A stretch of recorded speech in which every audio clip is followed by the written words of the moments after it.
How are we doing, frugalistas? I hope we are all well, all our frugal friends out there. We are going to be making some lasagna today. I love lasagna. I know some of you love lasagna because I've had comments saying, oh, show us how to do a lasagna. They love watching lasagna videos. So I'm going to make a lasagna today with some bits and bobs that I have found in the freezer. As usual, not necessarily a traditional recipe. Would normally start with carrot, celery and onion. I thought I had some celery in the freezer, but I must have used it up. I think it's time for me to do another freezer clear out. It's been a little while since I've done one of those. It would be useful to go through and have a look and see what I have used up and what needs using. I did find one thing while I was hunting around in the freezer, and that was a bag of broccoli that's starting to look a little bit sad. So I thought, you know what? That can go in. It doesn't matter. So we're going to have carrot, broccoli. I've got some leeks chopped up in the freezer that I'm going to use. So I've done a bit of a freezer dive in there. I recently got on a Checkout Smart on the app. Let me show you. I've talked about this in my shopping video, so you'd see that at the end of this month. This meat-free mince, and the offer was that you could get £2 off each pack as cashback. So they're normally £2.50, and at £2 cashback, it meant that this one little pack cost me 50p. That's pretty good bargain, so I'm not going to complain about that. And even better, I was able to get 3 of them on the same bargain. So £6 off, so I paid £1.50 for 3 packs of mince. So that's pretty darn good, I think. The other thing that I want to do today as part of my lasagna is homemade pasta. It's not scary. It's actually quite easy. It's just a case of making sure that you make the dough nicely kneaded and think about how much of the eggs that you're going to use. My simple recipe is for every 100 grams of flour you use, you add 1 egg. Now the difficulty bit comes obviously in the size of your eggs. We all know that eggs can vary. You can buy packs of medium large. My dad gets the extra large ones. He absolutely loves those. I get mine off my friend Rachel, whose hens like to produce eggs of a variety of sizes. So some might be small, some might be large. So that's the main area where we're going to judge. And so it might involve just adding a little bit more flour or adding a little bit of water to the mixture just to create a really nice dough. So the first thing I'm going to start with, because the dough only needs to be made and left for maybe 20 minutes just to rest, and I want my sauce to cook for a good amount of time so it's got a nice flavour and a nice richness to it. So we're going to start with the sauce. Hit me with a thumbs up if you too are a lasagna lover. Right, I've got my pan on. I've chopped up my carrot, as you can see, nice and tiny. I'm not a big fan of big chunky carrots in dishes. I've got to say, carrots are not my favourite vegetable. They're okay. The only way I can eat them in big chunks is if it's roaring, you know, like a hummus, with hummus. I do like some good hummus. Right, let's give this a little mixeroo. We're going to add the leeks as well. So these are going to slightly steam because obviously the leeks are frozen. So, in with that.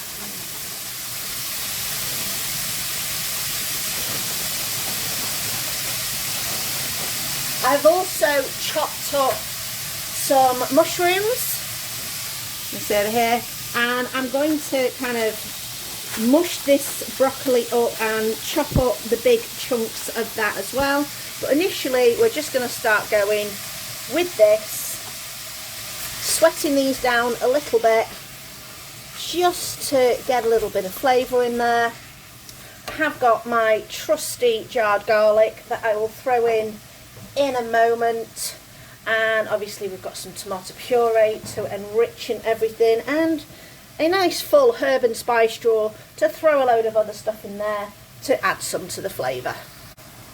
Right, I've popped my mushrooms in here as well, and everything's nice and cook down. The mushrooms are nice and soft. I don't want them caramelised. I just want everything nice and soft. The carrots will continue cooking. I'm going to chuck in a good heaping, this is just a dessert spoon, of garlic. So that's probably about 3 cloves of garlic.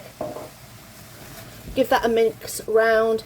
Now, if I was doing this and I was a meat eater, I would have put my mince in first, cooked off my mince until it was nice and cooked through and slightly caramelised. Then I would have taken it out, not rinsed the pan or anything, because you would have had all those crusty bits on the bottom, and I would have put my vegetables in on top of that, and it would have enhanced the flavour. However, my mince doesn't react in the same way, so it's absolutely fine it going in now. So it's just a case of mushing it up, cooking it off. Now again, you just want to cook this until it becomes like crumbles. So this is going to take a good 5 minutes of me messing around, giving it a mix. I will let it sit for a minute and then I will mix it. I would have done the same with the beef mince. You let it sit, don't mess with it too much. Let it sit, let it caramelise, then start mixing it, and then let it sit, let it caramelise. So I'm just going to do the same with this and just leave it in there for a few minutes. I've chopped up my broccoli. Now this, I wouldn't use this as a side dish at all. You know, you just wouldn't be worth it. But chopped up, because some of you might look at it and go, oh my God, that's only good enough for the bin. It's absolutely fine. There's a bit of water in there, but it was lurking at the back of the freezer. In something like this, or a stew, or something where it's not the main ingredient, it's just going to be hidden in with everything else. Absolutely fine, don't worry about it. Okay, I will finish cooking this off and show you where we're up to. Right, this has been cooking now for about 8 minutes, and we've got a little bit of what we call the fond on the bottom, which is the caramelised bit. It's not burnt, it's fine, it's just caramelisation. You kind of want that, and it will come off in a little bit when we start adding liquid to it. So the next thing I'm going to add is some tomato puree. Now, tomato puree needs to go in your dry dish, quite a bit there, a good tablespoon, and cook it out for a little bit in your pan. It just enhances the flavour so much more. If you put it in later on when you've, say, already added your tinned tomatoes, it doesn't work as well. So give this 2 or 3 minutes to cook out, and then we'll add our broccoli and our tinned tomatoes and all our lovely herbs.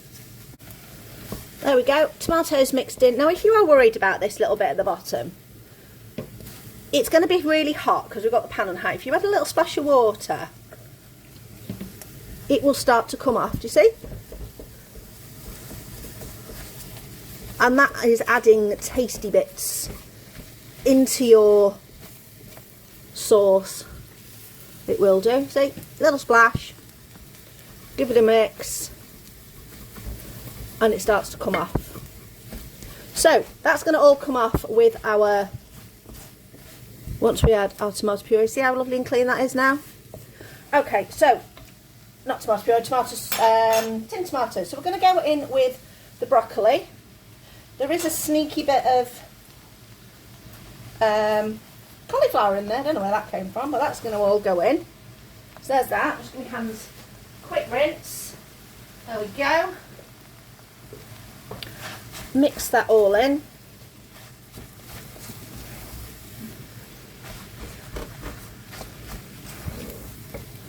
And then in with our tinned tomatoes. Now I'm using one of the Asda ones. Doesn't look too bad, doesn't look too runny as well. I've mentioned this before, but if you've not watched this channel before, I prefer plum tomatoes as opposed to chopped tomatoes. They just don't seem as watery, and I think they just work a little bit better. And if you want to puree them down, you can. It will just chunk them and just stab them with your spatula. Mix them all in. This is going to create a lovely, lovely, rich sauce. Now I'm just going to give my can a little bit of a rinse, just to get all that tomato-ness down from the side. That adds another little bit of liquid. Now, herbs. I found this from that Gusto box that I tested out. So that was in the drawer. So pop that in. That's a teaspoon of dried oregano, but I'm probably going to put more in. So let's have a look in the herb and spice drawer. We have Italian herbs. We'll throw some of those in. We have basil. We'll throw some of that in. We have bay leaves. Come on, put a couple of bay leaves in there. Bay leaves are weird. They're just there to enhance flavour. They work really well. Don't dismiss your bay leaves. They're actually quite useful. Obviously, we're going to take those out near the end. Right, this is going to go on a low heat, so it's not even going to stay on this one. It's going to move over to my little one over there, and we're going to cook that down for about 45 minutes, just to enrich the flavour. Keep an eye on the moisture level. Might need to add a little bit of extra moisture, but I am going to put a lid on to trap some of that moisture in there. So on heat and right down low. There we go. Pop those bay leaves right inside. There we go. Give that a scrape. Pop the lid on. Now I'm weighing out 300 grams of flour, so 1 egg, 100 grams, so I've got my 3 eggs ready. So this is just plain flour. You can use 00 flour, that is more traditional, but plain flour is absolutely fine. So let's get my 300. So there's, oh, slightly over, a little bit, that'll do. Keep that little bit of excess just in case I need it when I am needing it. But I've got my 300 grams. Now, there's 2 ways of doing this. You can either make a well inside your bowl, pop your eggs in there and then incorporate them, or the more traditional way, which is quite good fun, and if you don't mind a little bit of a mess, onto your work surface. There we go. I'm just checking the camera to make sure that you can see that okay. Yes. Then we're going to make a well in the middle, and that is where we're going to put our eggs.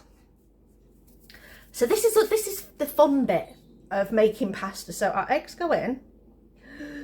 These are relatively on the larger size. So all I'm going to do is just going to break them up to start with.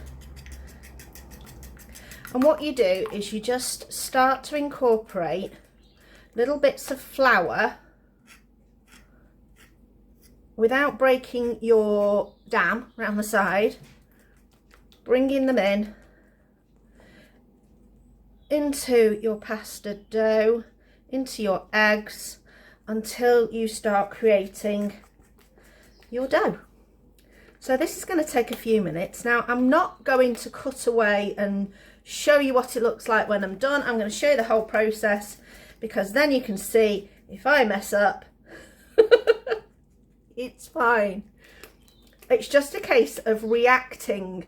If your dam breaks, try not to take too much from one side. But if your dam breaks, it's fine. You just have to react quickly so that you don't end up with an egg flood or an egg tsunami going across your work surface. But like I say, this is good fun. This is what cooking's about. It's not just a chore, it's fun. And it's a bit messy, and that's okay. Right, you can see now it's starting to thicken up, so we're going to bring in even more. Just again, watching those walls. Whoop! Flicking it all over the place.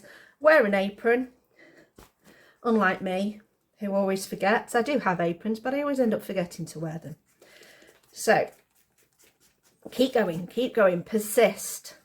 Like I say, if you're not brave enough, use the bowl. I'm going to be brave now and break my barriers, because this dough is a bit like now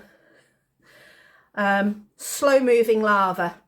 It's not going to go anywhere fast. Look, I can leave it. It's not going anywhere. So we're just going to start to bring in that flour now. And eventually it's going to get into a state where using the fork is not going to work anymore. And we're going to bring in our hands to start kneading. This is nearly there. Obviously, you do it too soon, you're going to end up with stickier hands. I'm just going to break that off. See, it's quite sticky at the moment. Anyway, our pasta sauce is doing really nicely. That fond that we built up on the bottom has all blended in. Right, we're going in. So, here we go. Bring all that flour in. And just start kneading it like you would do bread. Not quite as rough, but just start doing it. Bringing in all your flour. Going to end up with some on the floor, I can guarantee it. But I'm glad I did it here and not in my usual spot, because there's just not quite enough room. And plus, when I start rolling it out, I'm going to need a bit more space, especially if I'm making big lasagna sheets. Here we go. So you might be thinking, oh, it's not taking all this flour on board, but hopefully it will. If it doesn't,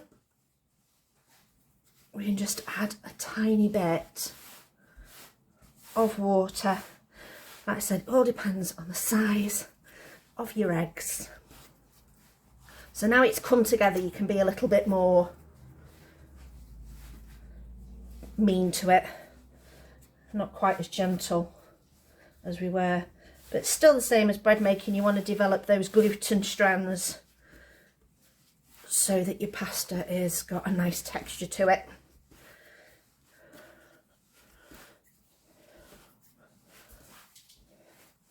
Right, I'm still a little bit crumbly. Now what I could add, if I didn't want to add water, you could add extra egg yolk, which would make it a more rich dough. But I have got no use for leaving some egg whites at the moment, so I'm not going to do that. Although I'm saying I might add water, I might not. It might just need a little bit more kneading together, just to take on that last bit. Oh, crikey. It's a workout.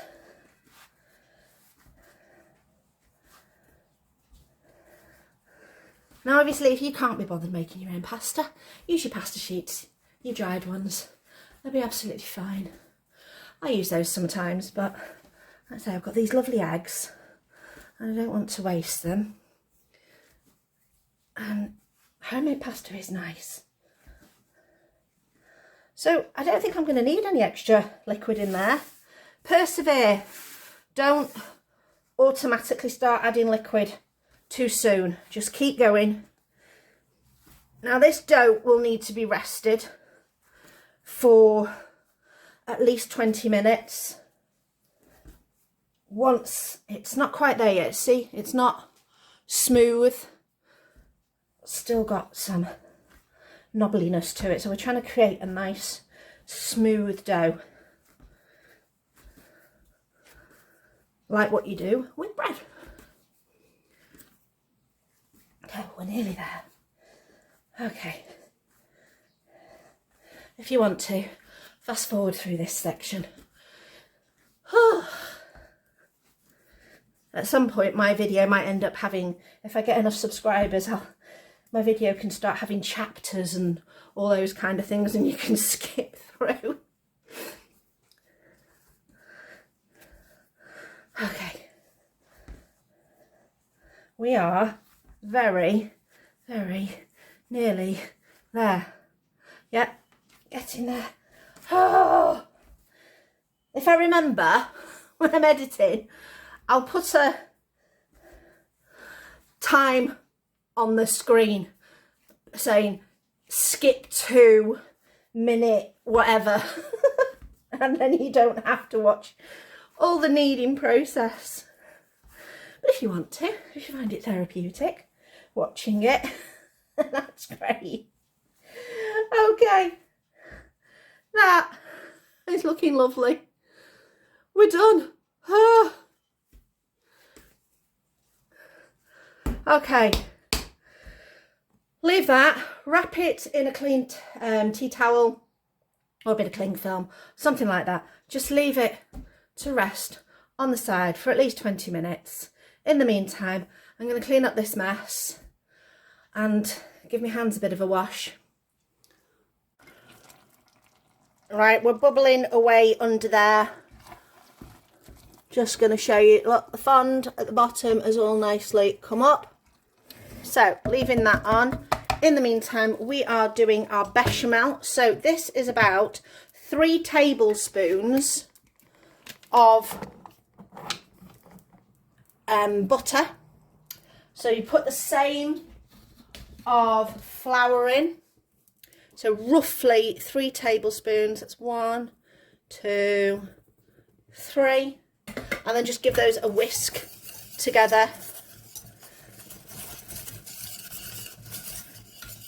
And as usual, I'm throwing flour everywhere. So there you go. You want to whisk this, and when it gets to this stage, just cook it for a minute or two, because you're cooking out the flour.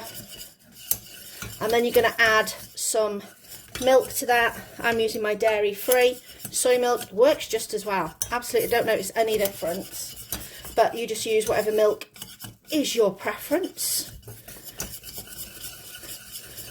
Now, traditional bechamel, you'd get an onion and stud it with cloves, and that would be into your milk before you use your milk, and you would heat your milk up, and yeah, that's not going to happen.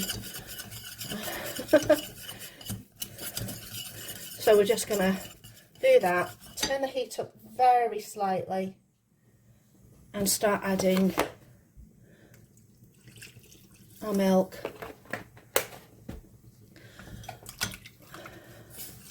And just whisking that in. If it goes lumpy, just bear with it. Just keep whisking. It will eventually come together. If it goes disastrously lumpy, pass it through a sieve. It will be fine.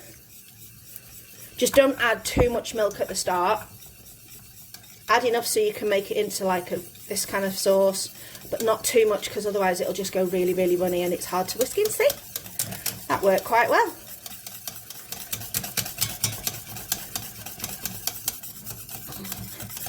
Now you can leave your bechamel plain, just season it with salt and pepper depending on what you like.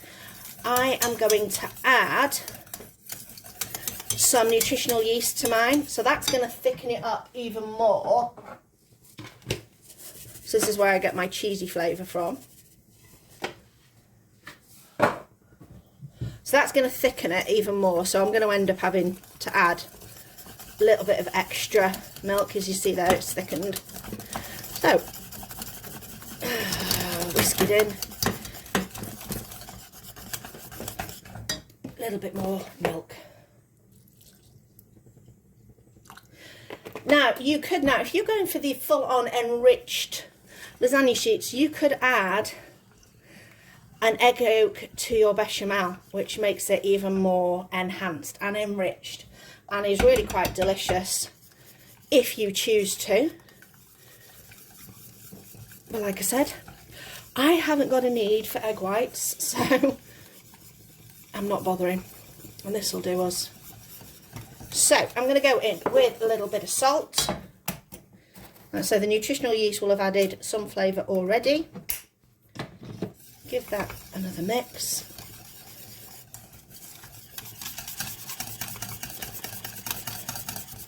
And just keep whisking until you've got your smooth sauce. Now you could also add cheese to this if you wanted to, whatever cheeses you like, the best ones that melt.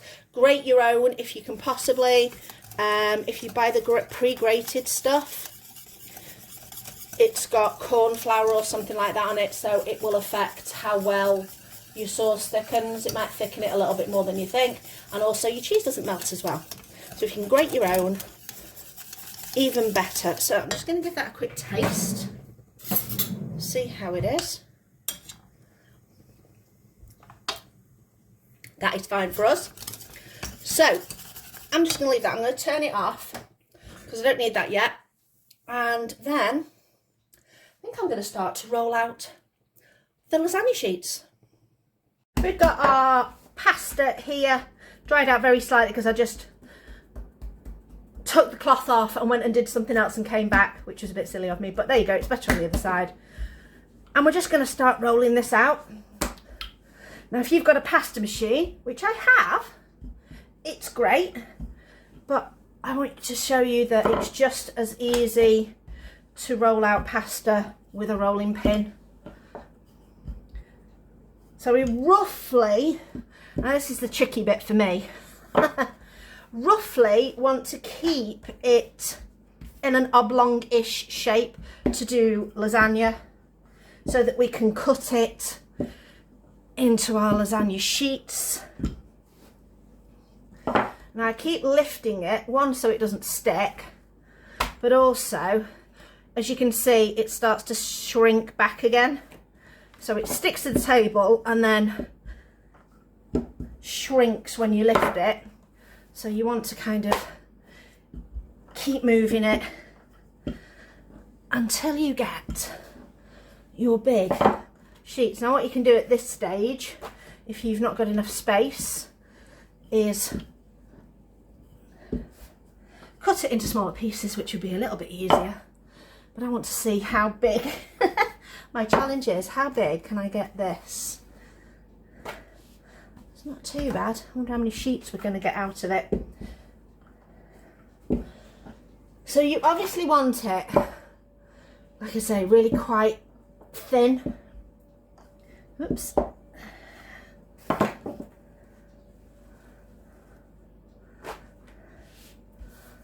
Now you can see there where it, can you see that? Yeah, there. It just folded very slightly because it was sticking to the surface. If you want to put a little bit of extra flour on the wet surface, go for it. Okay.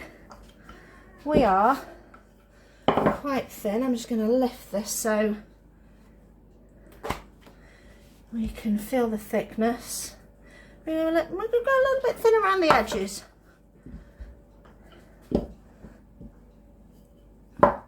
Oh, there we go. So like I say, just be careful when you're folding. If it tears, it's fine. It's a lasagna, it's not going to be seen that much. It's going to be under all those sauces. Right, we're going to trim this up. I'm not too worried about it being slightly... I could roll it out a little bit more that way, I suppose. Just so it's not quite as... But it would do. Doesn't have to be perfect. So we're roughly going to go probably 1, 2, 3, maybe 4 or 5 inches. There we go.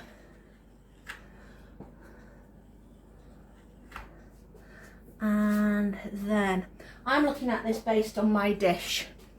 So I'm thinking, do I go that way or do I go that way? So I'm probably going to go this way. So that'll do.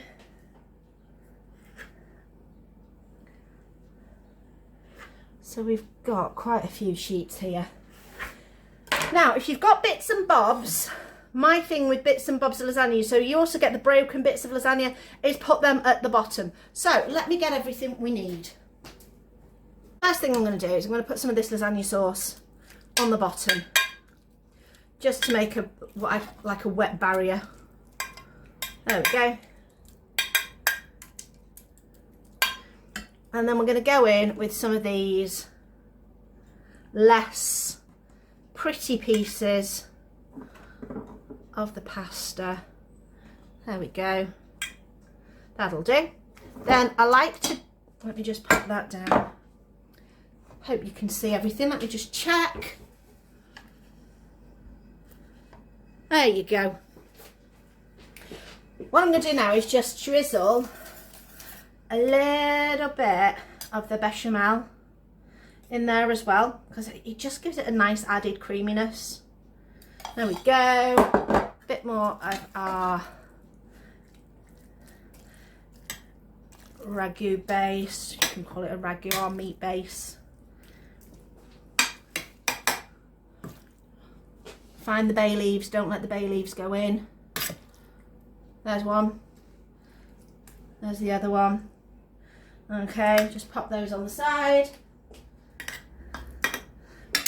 Next sheets.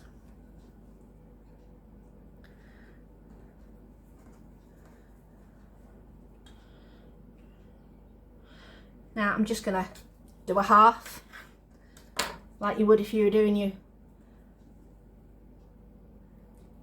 dried lasagna. You could do, you just break it up a bit. There we go. So I'm going to carry on adding all these layers until I get to the last layer. Okay, we're up to basically the last layer now. Some people would stop here and just put the sauce on. I've got a bit of pasta left, so I'm just going to go in with these last bits of pasta. Not quite going to make a full layer, but that's absolutely fine. There we go. And then all of this lovely sauce on top. There we go. Just going to use a spatula just to move it all around to make sure we get full coverage. Although if you do get crispy bits in the corner, that's often the tastiest part, but there we go. All nice and covered. This is going to go in the oven basically just until it's hot and it's nice and golden on top. If you want to sprinkle some extra cheese on the top, that would be delicious, because the pasta sheets take minutes to cook once they get up to temperature, so you don't really need to worry about those. So that's going in the oven. So this lasagna has been out of the oven for about 10 minutes, so it's gone down in temperature. It's still quite hot, so we're going to dive in there and dish up a portion and see what it looks like. Fingers crossed. We've got lots of lovely layers in there. Here we go. Get in there.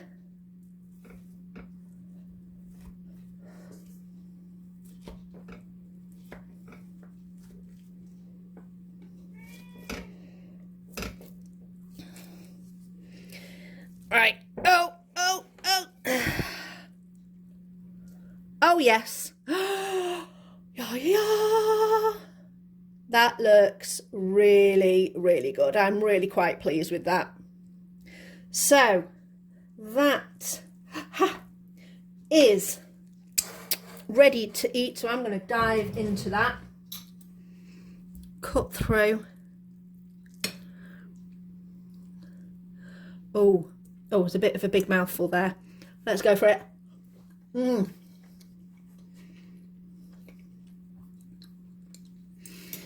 Those lasagna sheets have held up really well.